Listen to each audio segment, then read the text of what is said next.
കുട്ടികളിൽ ശ്രദ്ധക്കുറവും പിരിവിരിപ്പുമുള്ള പോലെ മുതിർന്നവരിലും ഉണ്ടോ? തീർച്ചയായിട്ടും ഉണ്ട്.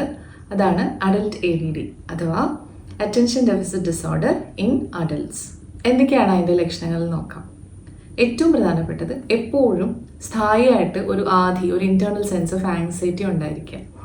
ഫ്രീക്വൻ്റ് ആയിട്ട് ഡിസ്ട്രാക്റ്റഡ് ആവുക, പ്രത്യേകിച്ച് വളരെ ശ്രദ്ധ വേണ്ടുന്ന കാര്യങ്ങൾ ചെയ്യുമ്പോൾ. അത് പഠനമാകാം, ജോലിയാകാം, വിനോദമാകാം. പക്ഷേ അതിനിടയിലെല്ലാം പെട്ടെന്ന് ഡിസ്ട്രാക്റ്റഡ് ആവുക.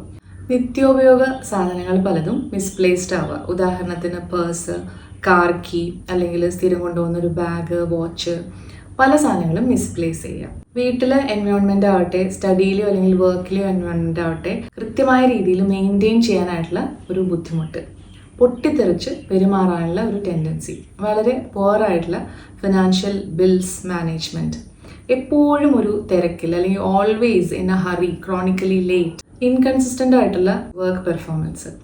കുറേ കാര്യങ്ങൾ പെൻഡിങ് ഉള്ളപ്പോൾ ഇത്രയും കാര്യങ്ങൾ ചെയ്യാനുണ്ടല്ലോ എന്നുള്ളൊരു ഭയങ്കര ഒരു sense of overwhelming feeling.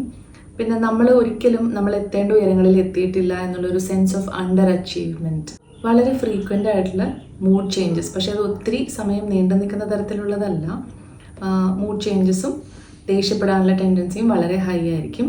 Criticisms എടുക്കാൻ ഭയങ്കര ബുദ്ധിമുട്ടായിരിക്കും. എന്തെങ്കിലും കാര്യങ്ങളിൽ അഡിക്റ്റീവ് ആയിട്ടുള്ള ബിഹേവിയർ കാണാം. അത് ഫുഡ് ആവാം, ഗെയിമിംഗ് ആവാം, ആളുകളാവാം, റിലേഷൻഷിപ്സ് ആവാം. എന്തിനോടെങ്കിലും ഒരു അഡിക്റ്റഡ് ആവാനുള്ള ഒരു അഫിനിറ്റി. പിന്നെ വളരെ പെട്ടെന്ന് ബോറടിക്കുക, എന്ത് ചെയ്താലും പെട്ടെന്ന് മടുക്കുക, വിശദാംശങ്ങൾ വിട്ടുപോവുക. നമ്മുടെ കുടുംബചരിത്രത്തിൽ ആൽക്കഹോൾ ഡിപ്പെൻഡൻസിൻ്റെയോ മൂഡ് ഡിസോർഡേഴ്സിൻ്റെയോ അല്ലെങ്കിൽ അറ്റൻഷൻ ഡെഫിസിറ്റിൻ്റെയോ ഒരു ചരിത്രം അല്ലെങ്കിൽ ഒരു ജെനറ്റിക്സ്, ഫാമിലി ഹിസ്റ്ററി ഉണ്ടായിരിക്കുക. അറ്റൻഷൻ ഡെഫിസിറ്റ് ഉണ്ടെന്ന് തോന്നുന്നുണ്ടെങ്കിൽ അതിൻ്റെ കൃത്യമായ പരിശോധനകൾ ചെയ്ത് അതിൻ്റെ തീവ്രത മനസ്സിലാക്കിയതിന് ശേഷം മാത്രമാണ് ഏത് രീതിയിലുള്ള പരിഹാര മാർഗമാണ് വേണ്ടത് എന്ന് തീരുമാനിക്കാൻ കഴിയുകയുള്ളൂ.